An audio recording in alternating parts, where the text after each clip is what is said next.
Achado badas gadi gane belau ayechi the le sura. No capato apicino shinle mapide, winga mapide. Achado badas gaya biro piantoya requiashin bebasi. Hallelujah. Hallelujah. Mapulo les rocketi jia busuranga pita pide sura wonka yema yamale. Achado badas gaya busura lenga mashi debu sura wonka yema yamale. Pibida quicker tapilo mayadalo. Hala. Mapide Ugo darling, Pilo Yare to Jow. They can think Mapide Ugo, Piashing up, Pipi Map, the Leco Tibiroti Puyao. So, the name Lumiorai Ma Miki Badas Gashi, Chano Male Miki Badas Sagashi, Alo Male Miki Badas Gashi. So, go Muelare Lumioye Saga, Miki Badas Gao, General, Sabiro Muede, Chenny Sabiro, I may pay Pawochi, Totemu Ape, General, Tamio, Tichuan La Jara, Pit. ဖျားသခင်အမြင်မှာကြတော့လူမျိုးနှမျိုးပဲရှိတယ်ကမ္ဘာပေါ်မှာကျွန်တော်တို့လူတွေရဲ့အမြင်မှာတော့လူမျိုးပေါင်းစုံပေါ့နော်ကျွန်တော်အခုဆိုရင်လူမျိုးပေါင်းစုံပေါ့နော်မြန်မာပြည်လာတယ်လို့သာပြောတာကျွန်တော်တို့တိုင်းရင်းသားပေါင်း135မျိုးရှိတယ်မြန်မာပြည်မှာအဲ့ဒါတော့မှအစိုးရရဲ့တရားဝင်အတိမတ်ပြုခြင်းခံရတဲ့လူမျိုးစုဖြစ်တယ်ဒါပေမဲ့ဖျားရဲ့အမြင်မှာကလူမျိုးနှမျိုးပဲရှိတယ်တေခြင်းတော့သွားမဲ့လူမျိုးနဲ့ရှင်ခြင်းတော့သွားမဲ့လူမျိုးပဲရှိတယ်လက်ခုပ်တီးအောင် praise the lord ခုနကျွန်တော်ပြောသလိုလူမျိုးတစ်မျိုးမှာစကားရှိတယ်စကားရှိမှလူမျိုးခေါ်လို့ရတဲ့လောကရဲ့တတ်မှတ်ချက်ရှိတယ်လို့ဝိညာဉ်သဘောမှာလဲဝိညာဉ်၌အသက်မွေးဖွားသောလူမျိုးအသက်ရှင်ဖို့ရအတွက်ထာဝရအတွက်အသက်ရှင်ဖို့ရအတွက်မွေးဖွားသောလူမျိုးတစ်၌လဲဘာသာစကားရှိတယ်အဲ့ဒါကအခြားသောဘာသာစကားဖြစ်တယ်လက်ခုပ်တီးအောင် praise the lord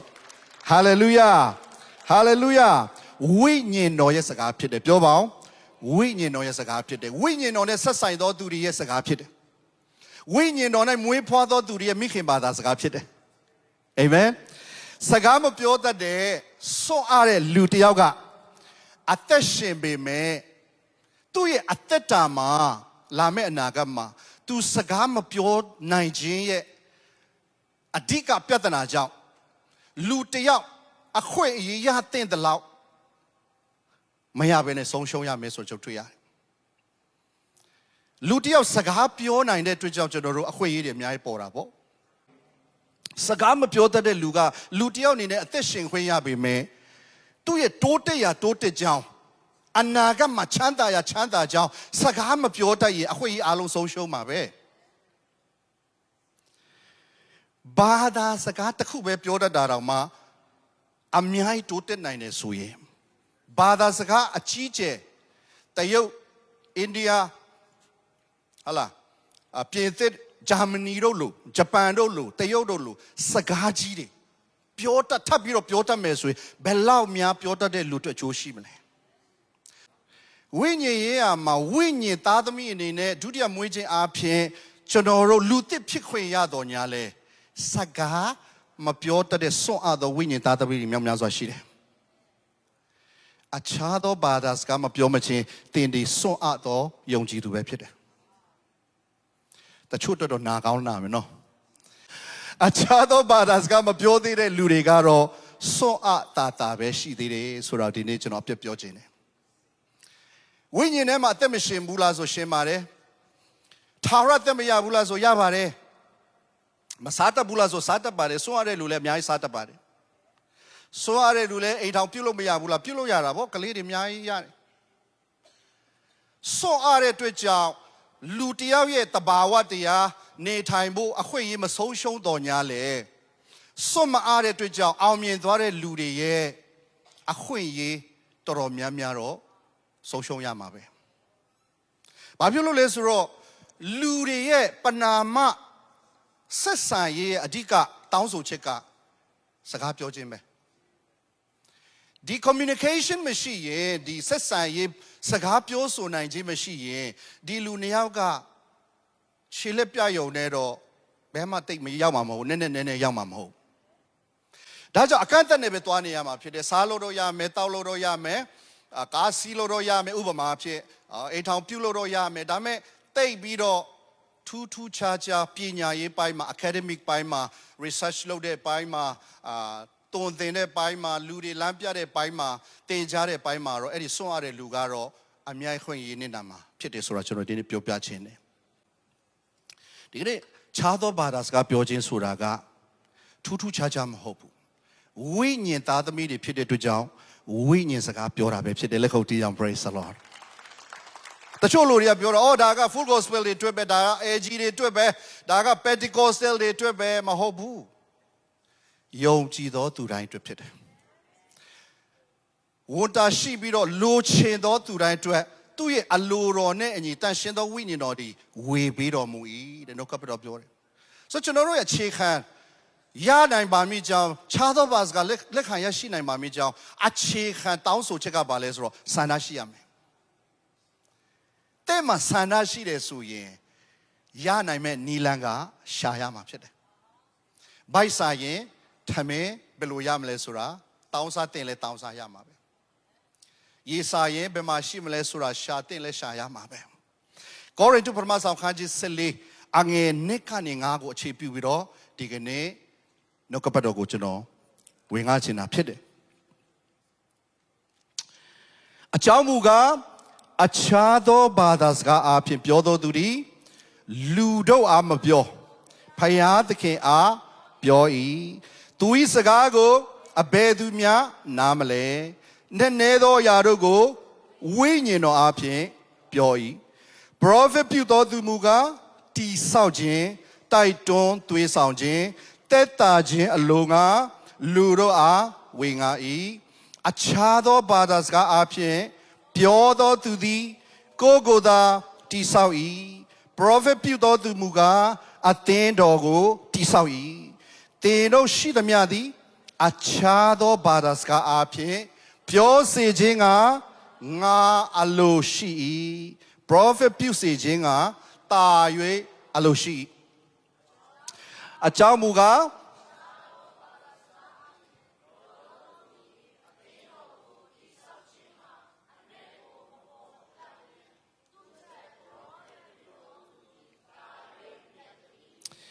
အာမင်လက်ခုပ်တီးပြီးတော့နှုတ်ကပတ်တော်ကိုကြိုဆိုရအောင်တမန်တော်ဝတ္ထုခန်းကြီး1မှာဘုရားသခင်ကဝိညာဉ်တော်သူဂတိပြုထားတဲ့ယေရှုခရစ်တော်ကိုယ်တိုင်ဂတိပြုထားတဲ့တန်ရှင်သောဝိညာဉ်တော်ဆင်းလာတဲ့အခါမှာဘုရားသခင်ကအမျိုးမျိုးသောစကားပြောတဲ့လူမျိုးခြားတွေအားလုံး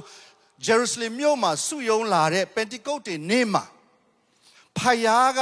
စကားမကွဲပြားခိုင်းတော့ဘဲနဲ့ကွဲပြားသောစကားရှိတဲ့လူတွေကိုဝိညာဉ်တော်ဘာသာစကားအားဖြင့်တလုံးတဝဖြစ်စေတယ်လက်ခုပ်တီးအောင် praise the Lord hallelujah အပြစ်အားဖြင့်စကားနဲ့ခွဲခြားခြင်းခံရသောသူတွေအားလုံးယေရှုတော်အားဖြင့်ယေရှုခရစ်တော်၌ဝိညာဉ်တော်ရဲ့စကားတည်ဟူသောအခြားသောဘာသာစကားအားဖြင့်ကျွန်တော်ကျမတို့ဒီတလုံးတဝဖြစ်ရသောခွင့်ကိုဖယားရှင်ကပြင်ဆင်ပေးတာဖြစ်တယ် hallelujahဟာလေလုယာဒါကြောင့်အခြားသောဘာသာစကားကဘာဖြစ်လို့ဒီလောက်တန်ဖိုးရှိစွာနဲ့အသုံးပြုဖို့အရေးကြီးပါတယ်လေထပ်ခါကျွန်တော်ဒီနေ့ပြောချင်တာဖြစ်တယ် Apostle Paul တမန်တော်ပေါလုကိုယ်တိုင်ကဒီအခြားသောဘာသာစကားကိုငါပြောတဲ့လောက်ထက်တင်တို့တာ၍ပြောတင်တို့ပြောတဲ့လောက်ထက်ငါပြောတဲ့အတွက်ကြောင့်တာ၍ငါသုံးတဲ့အတွက်ကြောင့်ငါကောင်းကြီးခံစားရတယ်လို့ငါဝန်ခံနေတဲ့သူကဒါဆိုရင်ပေါလုတော်မှာအခြားသောဘာသာစကားပြောခွင့်ရတဲ့အရာပြောတဲ့အရာပိုပြောတဲ့အရာဂုဏ်ယူတဲ့ဆိုရင်တင်းတဲ့ကျွန်ုပ်ကဘာဘယ်လိုလူမျိုးလူစားဖြစ်လို့ဘယ်အစစ်တမ်းမှရှိလို့အခြားသောဘာသာစကားမလို့လောက်တဲ့အထိပြည့်စုံရင့်ကျက်သောသူများဖြစ်လို့လေလက်ခုပ်တီးအောင် praise the Lord ခါလေကျရှက်စရာကောင်းတယ်နော်ရှင်ပေါလုလိုကျမ်းစာ14ဦးတောင်ရေးတဲ့လူကပဲငါကမင်းတို့ထက်အခြားသောဘာသာစကားပိုပြောတဲ့အတွက်ကြောင့်ငါဂုဏ်ယူတယ်တဲ့ဟာလေလုယာခင်များကကျမ်းစာအစတွေဆုံးထိဖတ်ဘူးလား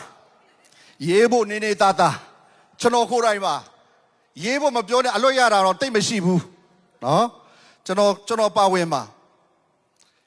ကျမ်းစာအုပ်ပေါင်း14အုပ်ရေးတဲ့ပေါလုကိုယ်တိုင်က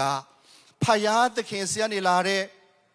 အခြားသောဘာသာစကားစုကျေးဇူးကိုဂုဏ်ယူဝင့်ကြွားစွာနဲ့တင်တို့ထက်ငါပိုပြောတဲ့အတွက်ကြောင့်ငါဂုဏ်ယူတယ်တဲ့ဟာလေလုယာဟာလေလုယာဒီကျမ်းတဲ့ပုဂ္ဂိုလ်ကြီးကကျမ်းစာအလွတ်ရတဲ့ပုဂ္ဂိုလ်ကြီးကတမန်တော်ကြီးကတော့မှဒီအခြားသောဘာသာစကားပြောဖို့လိုသေးတယ်ဆိုရင် တင်းနဲ့ကျွန်တော်လူနော်ကျွန်တော်ဒီလိုပြောရင်နာသွားမလားတော့မသိဘူးယုံကြည်ခြင်းမှာအုတ်ချမ်းမြစ်ပေါအဲ့လိုပြောနာသွားမလားမနာအောင်တော့အမှန်ပဲလေပေါလုရဲ့ယုံကြည်ခြင်းနဲ့စိတ်တန်းတဲ့ကျွန်တော်နဲ့ခင်ဗျားရဲ့စိတ်တန်းတဲ့ရှင်တော့အုတ်ချမ်းမြစ်ပေါပဲကျွန်တော်တို့ကအဲ့လိုအစစ်တန်းလုံးဝမညီတဲ့ပေါလုနဲ့တင်တဲ့ကျွန်ုပ်ရဲ့အသက်တာမှာသူ့ထက်တောင်မှတောင်းတပြီးတော့အခြားသောဘာသာစကားကိုတော့မပေးရင်တော့ဒီနေ့မပြန်ဘူးလို့ခင်ဗျားဆုတောင်းရမှာလက်ခုပ်တီးအောင် praise the lord praise the lord amen ကျမ်းစာထဲမှာပေါလုပဲမဟုတ်ဘူးအခြားသောတမန်တော်ကြီးတွေကလည်းအခြားသောဘာသာစကားပြောတယ်ကျွန်တော်ဖတ်ခဲ့တဲ့နှုတ်ကပတ်တော်ကိုတည်လင်းကြည့်တဲ့အခါမှာအခြားသောဘာသာစကားပြောခြင်းကဘယ်လိုနားလည်ရလဲဆိုတော့ဝိညာဉ်တော်ထဲမှာအနဲ့နဲဆုံးနဲ့အမြင့်မားဆုံးဖယားသခင်နဲ့ချိတ်ဆက်ခြင်း level ဖြစ်တယ်။ဘာဖြစ်လို့လဲဆိုတော့အခြားသောဘာသာစကားပြောတော်သူတွေတဲ့။ဘာလဲလဲလူကိုမပြောကြည့်ပါဦး။အဲ့ဒါနားလည်ဖို့ရည်ကြီးတယ်။အဲ့ဒါနားလည်ဖို့ဘယ်သူပြောတယ်လို့ပြောလဲဖယားသခင်ကိုပြော၏ဒီနေ့ကျွန်တော်နှစ်ခုပြောခြင်းတယ်အခြားသောဘာသာစကားပြောခြင်းနှမျိုးရှိတယ်ဟုတ်ပြီနော်ရှင်းမယ်ဒီညကျွန်တော်အားလုံးရှင်းမယ်ဟုတ်ပြီနော်ဆိုတော့မရှင်းတဲ့လူတွေအများကြီးရှိတယ်အခြားသောဘာသာစကားပြောခြင်းအဖြစ်တော်လို့တက်လို့ပြောတာတော့မဟုတ်ဘူးဝိညာဉ်တော်ဖွင့်ပြခြင်းနဲ့ကျွန်တော်ရှင်းမှာဖြစ်တယ်အခြားသောဘာသာစကားပြောခြင်းနှမျိုးပထမတစ်မျိုးကပါလဲလူကိုပြောခြင်းမဟုတ်ဖယားသခင်ကိုပြောခြင်းဖြစ်တယ်။ဒါဆိုရင်ကျွန်တော်နဲ့ကျွန်တော်အမျိုးသမီးစကားပြောတာခင်ဗျားနားလဲစရာလိုလား။လိုလား။မလိုဘူးလေ။ခင်ဗျားနဲ့ကျွန်တော်ပြောမယ်ဆိုခင်ဗျားနားလဲအောင်ကျွန်တော်ပြောမှာပေါ့။ခင်ဗျားနားလဲစရာမလိုလို့ကျွန်တော်တို့လင်မယားစကားပြောတာလေ။ခင်ဗျားကနားလဲကျင်တာခင်ဗျားပြစ်လေ။ဆက်စုတယ်လို့ခေါ်တယ်လား။ကျွန်တော်တို့လူမျိုးတူအချင်းချင်းစကားပြောတာလူမျိုးထက်တယောက်ဟဲ့နင်တို့စကားနဲ့ပဲပြောနေတာဟဲ့မဟုတ်ဘူးလေလူမျိုးတူလို့လူမျိုးစကားပြောတာလေမနာလို့မရတာโอเคမြားကကျွန်တော်တို့လို့စကားမပြောတော့ခင်ဗျားနားလဲအောင်ပမာလို့အင်္ဂလိပ်လို့ပြောပေးရမှာပေါ့ကျွန်တော်ပြောချင်တာကဖယားနဲ့တင်းရဲ့စัจ जा မှာဖယားနဲ့တင်းနဲ့ပဲငကိုချားပဲပြောတဲ့စကားဘယ်သူမှနားမလဲရင်လဲကိစ္စမရှိနားလဲဖို့လည်းမလိုဘူးနားမလဲအောင်ကိုဖယားကအခြားသောဘာသာစကားပေးထားတာလူတွေနားမလဲဘူးတဲ့ဘာဖြစ်လို့လဲလူတွေကိုပြောတဲ့စကားမဟုတ်လို့စာတန်တောင်နားမလဲဘူးတဲ့ကျွန်တော်သိတဲ့ဆရာကြီးတပါးကပြောတယ်ကျွန်တော်တို့အခြားသောဘာသာစကားပြောတိုင်းတဲ့ password coded ဖြစ်တယ်တဲ့အဘယ်လာသေးတယ်နော် password တွေကိုလုတ်ထားတာဒီကနေ့အခြားသောဘာသာစကားနဲ့ပြောတဲ့အခါမှာpassword နဲ့တွားတဲ့အတွက်ကြောင့်စာတန်ကဖောက်လို့မရဘူး hack လုပ်လို့မရဘူးလေလက်ခုပ်တီးအောင် praise the lord hallelujah password ရှိတဲ့တန်ရှင်းသောဝိညာဉ်တော်ကပဲခမည်းတော်ရဲ့နားထဲမှာနားလည်နိုင်အောင်ဖွင့်ပေးတော့ခွင့်ရှိတယ်တဲ့လက်ခုပ်တီးအောင် praise the lord hallelujah hallelujah ဒုတိယတစ်မျိုးကဘာလဲဆိုတော့ prophet ပြုခြင်းဖြစ်တယ်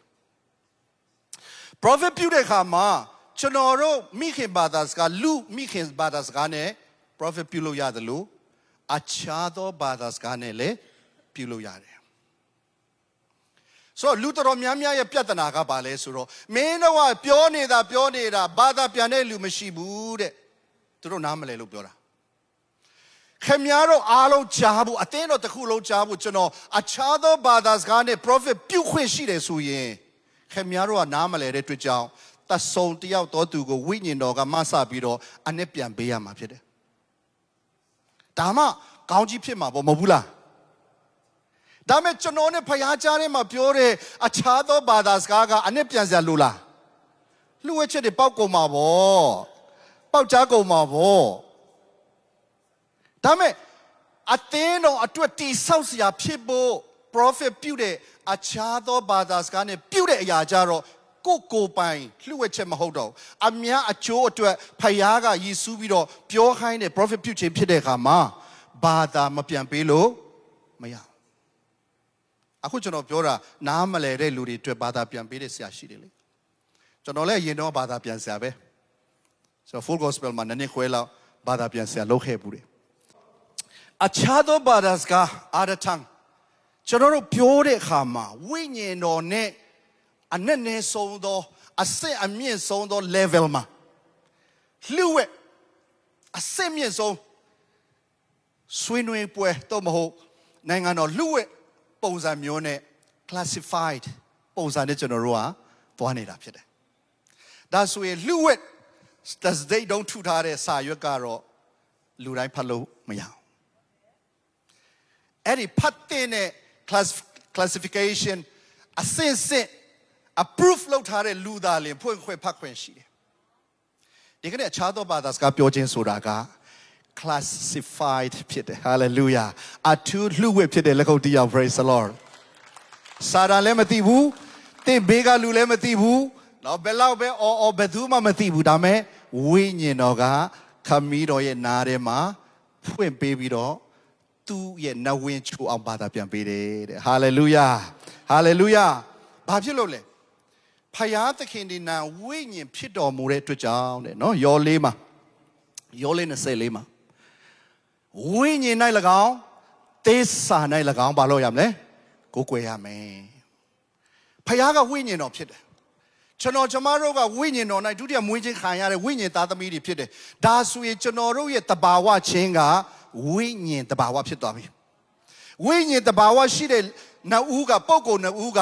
ဝိညာဉ်စကားမပြောလို့ဘာစကားတော့ပြောမှလဲ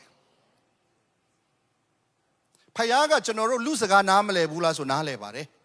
စာတန်လည်းလူစကားနားလဲတယ်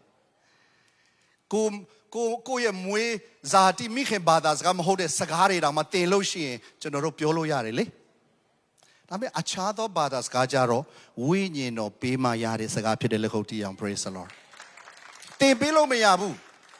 လူချင်းတဲ့ဆိုရင်ပေးတဲ့တန်ရှင်းတော်သူကိုပဲတန်ရှင်းတော်ဝိညာဉ်တော်ကိုပဲတောင်းရအောင် hallelujah တမန်တော်ဝတ္ထုခန်းကြီး30:46ကျွန်တော်ကြည့်တဲ့အခါမှာအကြောင်းမူကားထိုသူတို့သည်ဆိုတာကကနဦးအသင်းတော်မှာရှိတဲ့တမန်တော်တွေနဲ့ယုံကြည်သူတွေအားလုံးကိုပြောတာအဲ့ဒီပက်တီကုတ်တင်နေ့မှာယင်းနှချင်းခံတဲ့ကက်တင်ချင်းရတဲ့လူ3000ကျော်အပအဝင်အဲ့ဒီလူတွေအားလုံးကတဲ့ပြောရအောင်အမျိုးမျိုးသောဘာသာစကားအားဖြင့်ပြော၍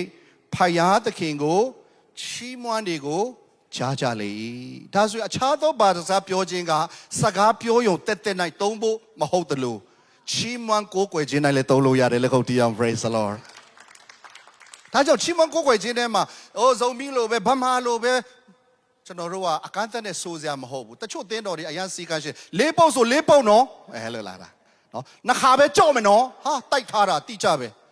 ဟာအဲ့ဒါနဲ့သွားတဲ့အခါမှာပြီးတာနဲ့၃တိကိုပြီးသွားတာဒီလိုပဲဘာမှထပ်လို့စရာမရှိတော့ဝိညာဉ်တော်မပါရင်လည်းရတယ်ဆိုတဲ့သဘောဖြစ်သွားတယ်ကျွန်တော်တို့ကခါလေးကျဝိညာဉ်တော်အလုပ်လုပ်တဲ့အခါမှာလေနော်ကျွန်တော်ဖြစ်စေချင်တာကျွန်တော်အသင်းတော်မှာရှိတဲ့ကျွန်တော် music worship ခေါင်းဆောင်တွေကျွန်တော်ပြောတာလေးပုတ်တိုက်ထားတာဟုတ်ပါပြီဒါပေမဲ့ပထမတစ်ပုတ်နဲ့ကိုဝိညာဉ်တော်အလုပ်လုပ်နေတယ်ဆိုအဲ့ဒါနဲ့ပဲဆွဲသွားလိုက်နိုင်ဝက်ကြရင်လည်းကိစ္စမရှိဘူးဝိညာဉ်တော်ပါရင်တပုတ်နဲ့ပြအောင်ဆွဲ it's okayဒါပေမဲ့ပတ်တိုင်းတော့မလုံးနဲ့ဘောလို့အချစ်ဖြစ်သွားမှာပေါ့ဝိညာဉ်တော်ဆိုတော့လေးပုတ်နဲ့ဆိုလဲရတယ်တပုတ်နဲ့ဆိုလဲရတယ်โอเคမညီလဲရတယ်ကွာနော်ဝိညာဉ်တော်ပါရင်အားလုံးကညီနေတာသူ့နဲ့သူကိုအာမင်ဘယ်လောက်တီးတော်တဲ့လူပဲတီးဝိညာဉ်တော်မပါရင်တခုခုလိုနေတယ်လို့ပဲနော်အဲ့လိုမျိုးဖြစ်နေတာဒါကြောင့်တိကောဆလေးစနစ်မှာကျွန်တော်ခုနဖတ်သွားတဲ့နေရာမှာဖယားသခင်ကိုပြောတယ်လူကိုပြောတာမဟုတ်ဘူးဒါဆိုကျွန်တော်ချီးမွမ်းကိုးကွယ်ခြင်းကဇုံမီလိုပဲချီးမွမ်းမြန်မာဗမာလိုပဲချီးမွမ်းကလားလိုပဲချီးမွမ်းတရုတ်လိုပဲချီးမွမ်းဘာစကားနဲ့ပဲချီးမွမ်းကျွန်တော်တို့နားလေဖို့ချီးမွမ်းတာထက်ဝိညာဉ်တော်စကားတဲ့၌ဖယားချီးမွမ်းစေခြင်းနဲ့ဆိုရင်လေလွတ်လပ်နဲ့ကျွန်တော်တို့ပေါ့ပါနဲ့ဝိညာဉ်တော်အတန်တော်အားဖြင့်ဝိညာဉ်တော်စကားတိုင်းစာသားမပိုင်လည်းကိစ္စမရှိဘူး။အိုးကျွန်တော်တို့တန်စေမညီလည်းကိစ္စမရှိဘူး။ဝိညာဉ်တော်တခြင်းတစ်တွေဘုရားကပေးမှဖြစ်တယ်လက်ခုပ်တီးအောင် praise တော်။တချို့ကဒါဒီလိုမျိုးတခြင်းမရှိဘူးတဲ့။ဘယ်ရှိမလဲဒါဝိညာဉ်တခြင်းလေ။နော်။ခင်ဗျားဆက်တတ်တဲ့တခြင်းကကျင့်ချက်ဖြစ်မှာမို့။နော်။တခါလာလဲဒီ beat ပဲတခါလာလဲဒီ beat ပဲ။ဝိညာဉ်တော်အဲ့လိုမျိုးမဟုတ်ဘူး။အသက်တော် revelation ပေးတဲ့ဝိညာဉ်တော်ဖြစ်တယ်လက်ခုပ်တီးအောင် praise the Lord hallelujah ဆိုတော့အခြားသောဘာသာစကားဘာဖြစ်လို့ကျွန်တော်ပြောသေးတယ်လဲ ပြောရခြင်းရဲ့အကျိုးရလဒ်ကဝိညာဉ်တော်ရဲ့လမ်းပြကူညီမဆခြင်းခံရဖို့ရန်အတွက်ဆုတောင်းခြင်းဖြစ်တယ်လက်ခုပ်တီးအောင် praise the Lord စကားပြောရုံတက်မဟုတ်တော့လမ်းညွှန်ခြင်းကျွန်တော်တို့ file download ဆွဲတယ်လို့ပေါ့ software download ဆွဲတယ်လို့ပေါ့ internet က तू ကအချိတ်ဆက်ရှိမှပဲ download ဆွဲလို့ရတာ哦ဆိုတော့ဖယားနဲ့အချိတ်ဆက်ရှိမှပဲဝိညာဉ်တော်အားဖြင့်ကျွန်တော်တို့ကခြားသောဘာသာစကားနဲ့ဖယားသခင်ကိုပြောနေခြင်းအားဖြင့် revelation တွေအသစ်သော revelation တွေအသစ်သောဖွင့်ပြချက်တွေက download ဆွဲခြင်းခံရတယ် hallelujah hallelujah လက်ခုပ်တီးအောင် praise the Lord ယောမရှိအငယ်26ကနေ29ကိုကျွန်တော်ဖတ်တဲ့အခါမှာထိုမှတပါးတို့မတတ်နိုင်သောအရာမှာဝိညာဉ်တော်သည်အတူတူဖတ်ရအောင်မာစာတော်မူ၏ငါတို့သည်ဆုတောင်းသင့်တဲ့အတိုင်းအဘယ်ဆုကိုတောင်းရမည်ဟုမသိကြတို့ရာတွင်ငါတို့ဆုတောင်းခြင်းအမှုကိုနှုံးမမွတ်နိုင်သောညီးတွားခြင်းအပြင်ဝိညာဉ်တော်သည်စောင့်မတော်မူ၏စိတ်နှလုံးကိုစစ်တော်မူသောသူသည်လည်းဝိညာဉ်တော်၏စိတ်တဘောကိုသိတော်မူ၏အကြောင်းမူကားဝိညာဉ်တော်သည်တန်ရှင်းသူတို့၏ဆုတောင်းခြင်းအမှုကိုဖယားသခင်အလိုတော်နဲ့ညီစောင့်မတော်မူ၏လက်ခုပ်တီးအောင် praise the Lord hallelujah နှုတ်ဖြင့်မွတ်မဆိုနိုင်သောညီးတွားခြင်းအင်္ဂလိပ်လိုပြောမယ်ဆို groaning အဲ့ဒီညီးတွားခြင်းဆိုတဲ့အရာကနာလို့ညီးတွားတာမဟုတ်ဘူးအလိုမပြည့်လို့ညီးတွားတဲ့အရာမျိုးမဟုတ်ဘူးဖယားသခင်ဌာနပြည့်ပြသောဆန္ဒနဲ့စကားမလုံလောက်တဲ့အထိအတန်ပဲထွက်တယ်လို့ဆိုလိုတဲ့အရာကိုပြောတာဆိုတော့အဲ့ဒီညီးတွားခြင်းတည်ဟူသော groaning ဆိုတဲ့စကားကဘယ်လိုအတန်ဖြစ်ရမလဲဆိုတာကန့်သက်ချက်မရှိဘူးဒါကြောင့်အခြားသောဘာသာစကားပြောတဲ့အခါမှာတချို့ကပြောတယ်ခင်များပြောတာသူများနဲ့မတူဘူးရည်ရတယ်မင်းဟာကသူများကကြတော့ style ကြတယ်တဲ့မင်းဟာကြတော့အောက်တန်းကြတဲ့အခြားသောဘာသာစကားတော့အောက်တန်းကြတဲ့အခြားသောဘာသာစကားတော့ရှိသလားမသိပါဘူးခင်မြေအစ်မြေတဲ့အခြားသောဘာသာစကားရှိသလားမသိဘူးဘယ်လိုဟာမျိုးကဘယ်လိုလှတာလဲလို့ပြောရင်လည်းသူတို့လည်းမပြောတတ်ဘူးဥပမာပြကျွန်တော်ပြောပြမယ်နော်ဆရာကြီးတရားကပြောတယ်ခင်များတို့ရဲ့ဆရာကြီးမုံတောင်ကတဲ့အခြားသောဘာသာစကားပြောတာလာဘာလာဘာလာဘာတဲ့အဲ့ဒါပဲပြောတယ်တဲ့အဲ့ဒါဆရာတရားပြောတယ်လာဘာလာဘာပြောလို့လူဒီလာတာပေါ့တဲ့လက်ခုပ်တီးအောင် praise the Lord အဲ့ဒါဝိညာဉ်သဘောနဲ့လှုပ်ဝဲချစ်လေနော်တချို့ဆရာတွေကပြောတာရှုထွက်အဲ့ဒီဆိုတော့တင်းသားတွေထွက်တာပေါ့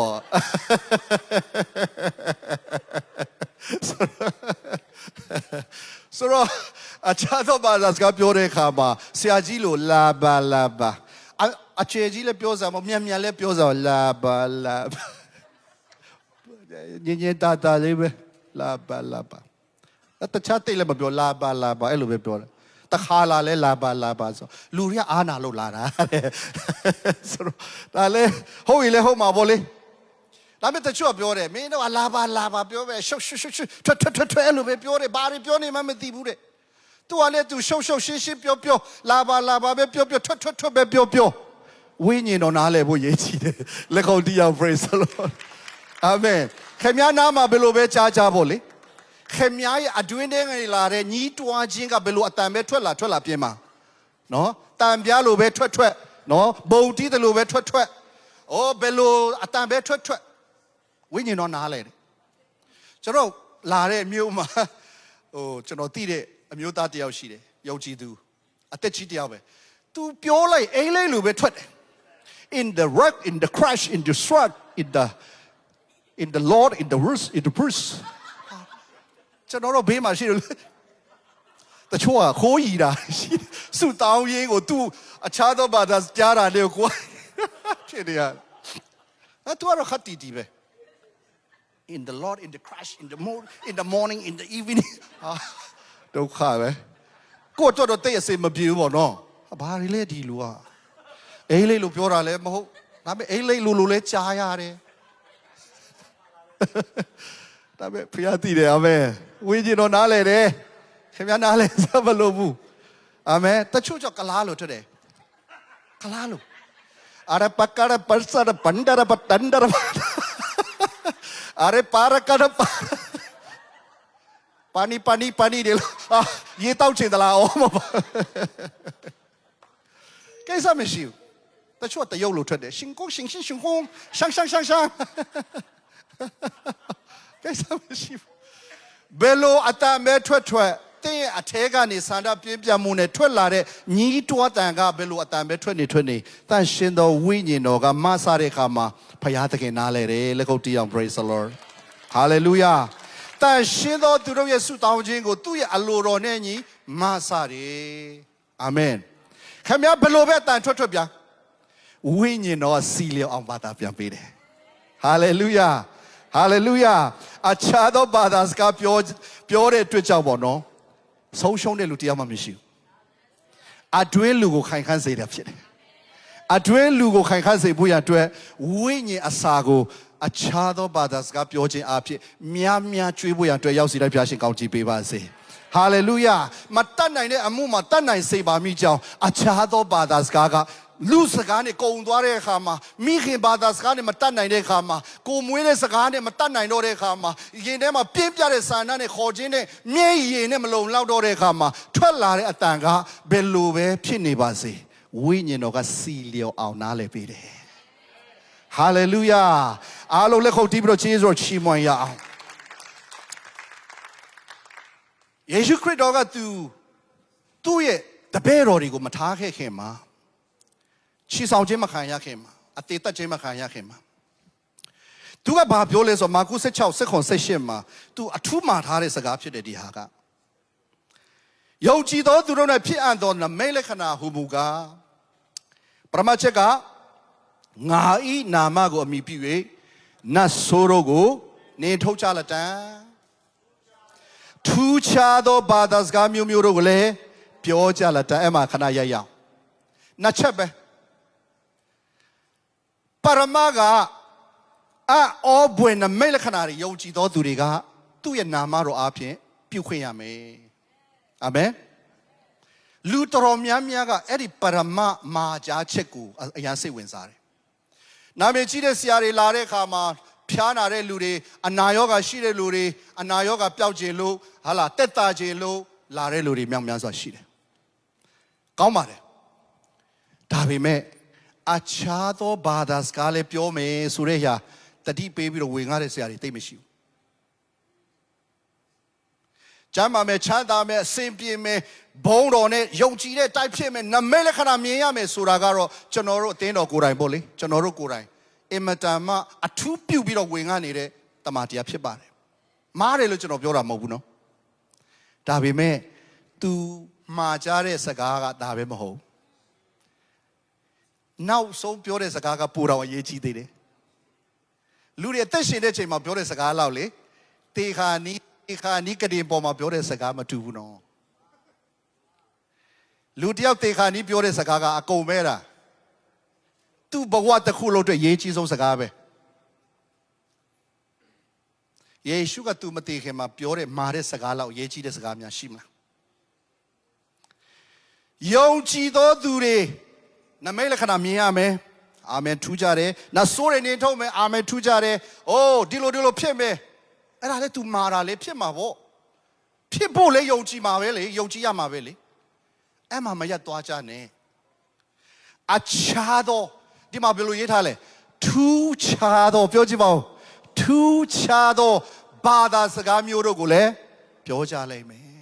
ပုံမှန်မဟုတ်ဘူးထူးခြားတယ်ဆိုတာပုံမှန်မဟုတ်ဘူး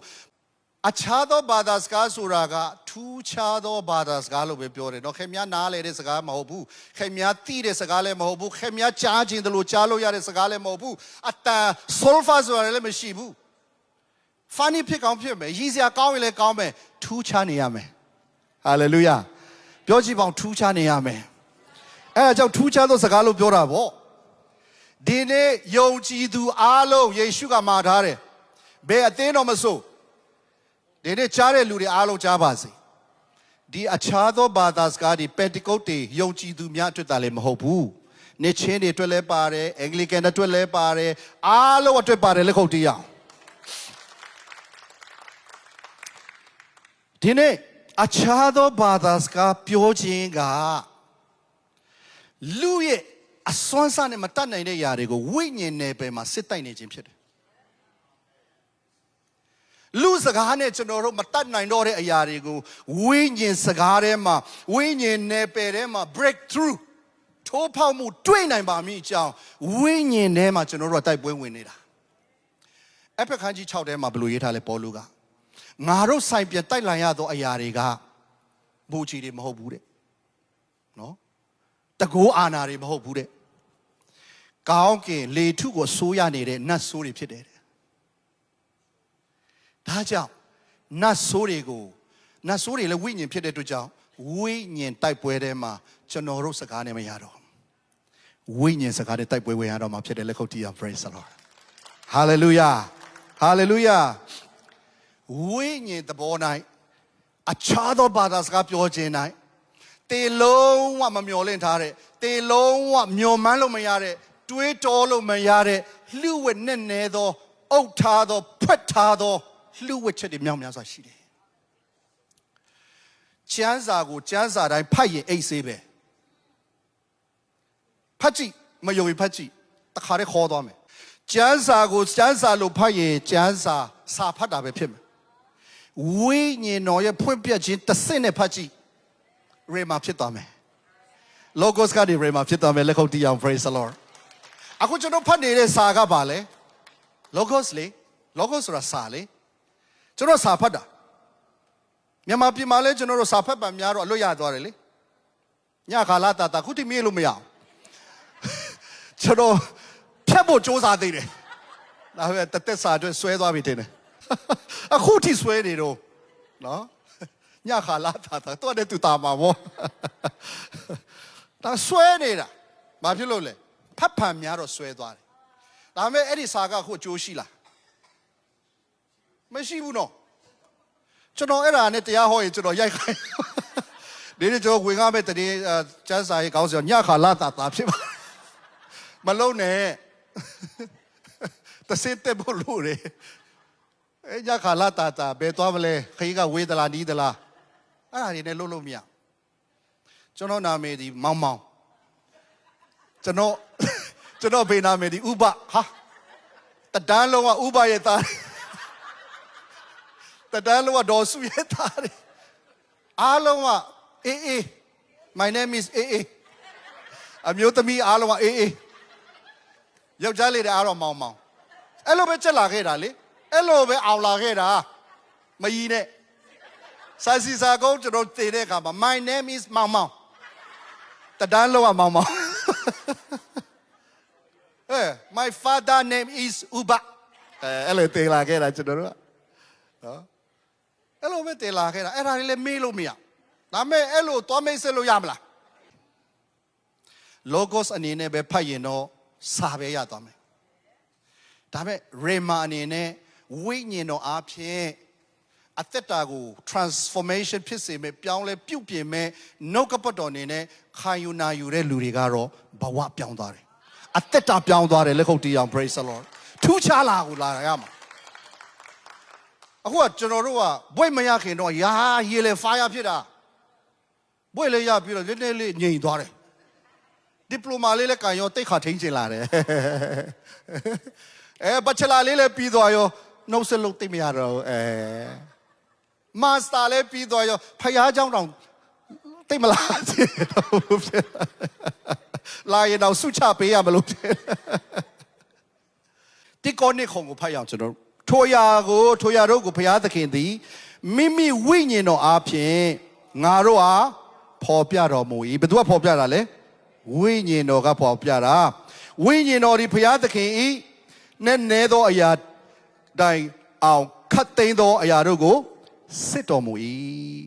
အခြားသောဘာသာစကားပြောခြင်းကဝိညာဉ်တော်၌ဗတ္တဇံခံခြင်းရဲ့ပြယုတ်လက္ခဏာဖြစ်တယ်ဝိညာဉ်တော်၌ဗတ္တဇံခံတယ်ဆိုတာကကျွန်တော်တို့ယဉ်၌နှစ်ချင်းခံရတဲ့ကဲ့သို့မြင်သာသောအရာမဟုတ်ဘူးနှစ်ချင်းခံတာရည်ထဲမှာနှစ်ချင်းခံတာကိုဓာတ်ပုံနဲ့တကွကျွန်တော်တို့ online မှာနှစ်ချင်းခံတဲ့အကြောင်းတက်တည်ထူလို့ရတယ်တချို့ကအိမ်တောင်ပြုတ်ချင်တို့ အသင်းတော်ဝင်ခြင်းလို့နှစ်ချင်းဝင်တဲ့ဖွဲ့တွေလဲနှစ်ချင်းခံတဲ့ဖွဲ့လဲရှိကောင်းရှိမှာပေါ့ခရိယန်ဖြစ်ခြင်းလို့နှစ်ချင်းခံတိုင်းကဲတင်ခြင်းရသလားနှစ်ချင်း certificate ကိုင်တိုင်းပြောင်းလဲသလားနှစ်ချင်း water baptism ရေနိုင်နှစ်ချင်းဘသူဒေါက်တာရဲ့လက်ထိုးခြင်းလက်မှတ်ရေးထိုးခြင်းဆိုတော်ညာလဲသူ့အသက်တာပြောင်းလဲတာရှိချင်မှရှိမယ်လက်မှတ်ကတော့ပြလို့ရတယ်ဒါပေမဲ့တန်ရှင်းသောဝိညာဉ်တော်ရဲ့ဗတ္တဇံကလက်မှတ်တော့မရှိဘူးအသက်တာကတက်တည်ဖြစ်တဲ့လက်ကုပ်တီးအောင် praise the Lord hallelujah amen hallelujah ရှင်မသက်37မှာငါသည်နောင်တအဖို့လူငါတင်တို့ကိုရေနဲ့ဗတ္တဇံပေး၏ငါနောက်ကြွလာသောသူသည်ငါထက်တတ်စွမ်းနိုင်၏ထိုသူသည်ထိုသူ၏ခြေနှင်းတော်ကိုမြတ်ဆောင်ခြင်းကငါမထိုက်တန်ထိုသူသည်တန့်ရှင်းသောဝိညာဉ်တော်နဲ့၎င်းမိနဲ့၎င်းတင်တို့ကိုဗတ္တဇံပေးမည်ယောဟန်ပြောတဲ့စကားဖြစ်ပါတယ်ဗတ္တဇံယောဟန်ပြောတဲ့စကားဖြစ်တယ်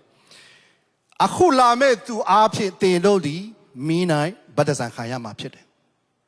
ဝိညာဉ်တော်ရဲ့ဗတ္တဇံဆိုတာကရေနဲ့မဟုတ်တော့မိနဲ့ဖြစ်တယ်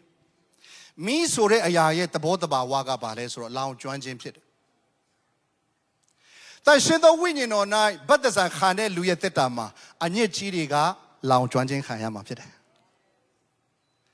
တန်ရှင်သောဝိညာဉ်တော်ဗတ္တဇံခံရသောသူရဲ့သက်တာမှာဇာတိနဲ့ဆက်ဆိုင်တဲ့အညစ်ကြီးတွေအားလုံးကလောင်ကျွမ်းခြင်းခံရတယ်ဒါကြောင့်ကယ်တင်ခြင်းရပြီးတော့ဝိညာဉ်တော်ဗတ္တဇံခံတဲ့လူတွေရဲ့သက်တာကထူးကိုထူးခြားတယ်ဘာဖြစ်လို့လဲမင်း၌ဗတ္တဇံခံတဲ့တွေ့ကြောင့်ဖြစ်တယ်ရေ၌ဗတ္တဇံခံခြင်းကကျွန်တော်တို့ရဲ့ကယ်တင်ခြင်းစိတ်ချမှုရဲ့တည်တည်မဟုတ်ဘူးတန်ရှင်သောဝိညာဉ်တော်၌ဗတ္တဇံခံခြင်းမိအားဖြင့်ဗတ္တဇံခံခြင်းသည်တာလျင်အသက်တာကိုလောင်ကျွမ်းစေပြီးတော့ဖယားအလိုတော်ရှိတဲ့တန်ရှင်သောအသက်တာကိုပေးနိုင်သောဗတ္တဇံဖြစ်တဲ့လက်ခုပ်တီးအောင် praise the Lord ဒါကြောင့်ဒီကနေ့ကျွန်တော်အခြားသောဘာသာစကားပြောတယ်ဆိုတာကဖယားအတွက်မဟုတ်ဘူး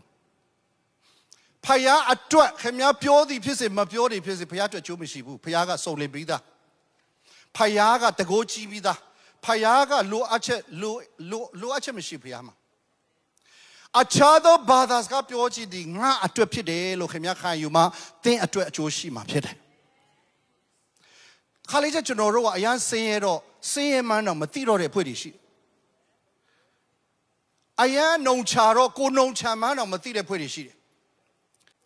အဲကြောင့်ကိုတော်တယ်လို့ထင်နေကြကျွန်တော်တို့ဟာပေါလုက तू အားတယ်ဆိုတာ तू သိတယ် तू မစုံလင်ဘူးဆိုတာ तू သိတယ်ယေရှုနဲ့ရှင်ရင် तू ဟာအကြီးဆုံးသောအပြစ်သားရဲ့အကြီးဆုံးသောအပြစ်ရှိတဲ့ तू ရဲ့လူတကာထဲမှာငါသည်အပြစ်ရှိသော तू ဖြစ်တယ်လို့ तू ဝန်ခံတာကဘာကြောင့်လဲ तू ဘာမှမဟုတ်ဘူးခရစ်တော်မပါရင် तू ဘာမှမဟုတ်ဘူးဆို तू ကောင်းနားလဲတယ်ယေရှုမပါရင်သင်ဟာအလကားပဲကျွန်တော်ဒီအလကားပဲယေရှုကြောင့်သာလေမဟုတ်ရင်သင်နဲ့ကျွန်တော်ရဲ့ဖြစ်ချင်းမဖြစ်ချင်းဒီအတ္တပဲတာမညပဲ vanity ပဲဘာမှမဟုတ်ဒီကနေ့ယေရှုခရစ်တော်နဲ့ရှင်တဲ့အခါမှာရှင်ပေါလုကကိုရောရဲ့တန်ရှင်ချင်းကိုရောရဲ့တကိုရောရဲ့မုံမြတ်ချင်းကိုရောရဲ့ဘုန်းတော်နဲ့ရှင်လိုက်ရင်ကျွန်တော်ဘယ်လောက်အပြစ်ကြီးတယ်လဲဘယ်လောက်မထိုက်တန်တဲ့လူဖြစ်တယ်လဲအပြစ်ရှိတဲ့လူတွေထဲမှာပဲလေငါသည်အကြီးဆုံးသောသူဖြစ်တယ်လို့ပြောရလောက်အောင်သူ့မှာဘာပြစ်ရှိလို့လဲပေါလုလူအစင်တန်းရှိတဲ့လူဝိညာဉ်ရေးမှာအစင်တန်းရှိတဲ့လူပေါလုရဲ့နောက်ခံအကြောင်းကိုနည်းနည်းပြောမယ်ဆိုရင်သူဟာဖာရိရှဲလို့ပြောတယ်ဘင်ဂျမင်မျိုးလို့ပြောတယ်လူတော်လူကောင်းဖြစ်တယ်ပညာရှိဖြစ်တယ်ကျွန်တော်သိရတဲ့လောက်ကဖာရိရှဲတယောက်ဖြစ်လာဖို့ရအတွက်အနည်းဆုံးထောရ9အုပ်ကိုအလွတ်ရမယ်နော်ကပ္ပဦးကျမ်းကနေတရားဟောရာကျမ်းထိအလွတ်ရတဲ့လူရှိလားကျွန်တော်ခေါင်းစဉ်တောင်တိတ်အစိမ့်မပြေဘူးပေါလုနဲ့မရှင်တဲ့ပေါလုကသူ့ကိုယ်သူဒီလောက်အပြစ်ကြီးတဲ့လူတွေထဲမှာအပြစ်ကြီးဆုံးဖြစ်ပါတယ်လို့နှိမ်ချလောက်တဲ့အထိဘာကသူ့ကိုတုံတင်ပေးနေတယ်လဲတန်ရှင်သောဝိညာဉ်တော်ရဲ့ပြုပြင်တိဆောက်ခြင်းကြောင့်ဖြစ်တယ်လက်ခုပ်တီးအောင် praise the Lord တန်ရှင်သောဝိညာဉ်တော်ရဲ့ဗတ္တဇံမိ၌ခံတဲ့အတွက်ကြောင့်အသက်တာမှာသူ့ရဲ့လူဖြစ်ခြင်းမာနဟာလားဒေါသမောဟဇာတိသဘောလူမျိုးဆွဲတွေစကားဆွဲတွေအားလုံးကျွတ်ကြကုန်တာပေါ့ အခုကျွန်တော်တို့ပြောင်းလဲတာကြားလေပိုမာနာကြီးလေပို့ပြီးတော့ပေါင်းရခက်လေဟဲ့နေ့မေအစာရှောင်ပြန်လာပြီးတတိထားကြခံရခက်လေအထူးသဖြင့်အခြားသောဘာသာစကားပြောတဲ့လူတွေပိုခံရခက်တဲ့သဘောတွေရှိတယ်ဘာဖြစ်လို့လဲမပြောတဲ့လူတွေကိုသူတို့ကနှိမ်တယ်သူတို့ကပို့ပြီးတော့ဝိညာဉ်ဆန်တယ်လို့ပို့ပြီးတော့ share ဖြစ်တယ်လို့ပြောတာမပြောတာထက်လေပြောခြင်းအဖြစ်အသက်တာမှာမင်းနဲ့ဗတ္တဇံခံပြီးပြီလားဆိုတာပိုရေးကြည့်တယ်ဒါကြောင့်ဒီကနေ့အခြားသောဘာသာစကားပြောတာမပြောတာထက်ပြောသောသူရဲ့အသက်တာဒီထူးခြားတယ်လက်ခုပ်တီးရ praise the Lord ကောင်းကင်ရောက်ဖို့စကားပြောတာမဟုတ်ဘူးနော်မမားစိတ်ကြနဲ့အခြားသောဘာသာစကားပြောလို့ကောင်းကင်ရောက်မယ်လို့နှုတ်ကပတ်တော်မပြောဘူးကောင်းကင်ရောက်မဲ့လူတေချာတဲ့လူသာပြောတာဟာလေလုယာအာမင်ဒါကြောင့်ကျွန်တော်တို့အခြားသောဘာသာစကားဆိုတာကောင်းကင်မှာမလိုတော့လောကမှာပဲဘုရားလိုအပ်လို့မှာခဲ့တာပေးခဲ့တာပေါ့အဲ့ဒါမှမလိုချင်ဘူးစန့်ကျင်ပဲပြုတ်နေတယ်မပြောချင်ဘူးဆိုရင်ဘယ်သူဆုံးရှုံးနေနာမလဲကျွန်တော်ပဲနေနာမှာပေါ့နေနာမှာပေါ့ဒီလောက်စားကောင်းတောက်ကောင်းစပွဲပေါ်မှာခင်းထားတာတေခင်းကျွေးမွေးဖို့အစဉ်တစ်ခင်များတော့ထိုင်ပြီးတော့မစားရင်ဘိုက်မဝဘူးလေဖယားကလိုချင်သောသူတိုင်းတောင်းတသောသူတိုင်းခင်းထားပြီးသားကျွေးထားပြီးသားစားဖို့ပဲလက်ခုပ်တစ်ယောက် praise the Lord လက်ခံဖို့ပဲ hallelujah ကိုရောကျွန်တော်ကိုပေးပါကျွန်တော်လိုချင်နေဆိုရင်ဖယားတင်ဒီနေ့ပေးပါဖြစ်တယ်အားလုံးမတည့်ရရအောင်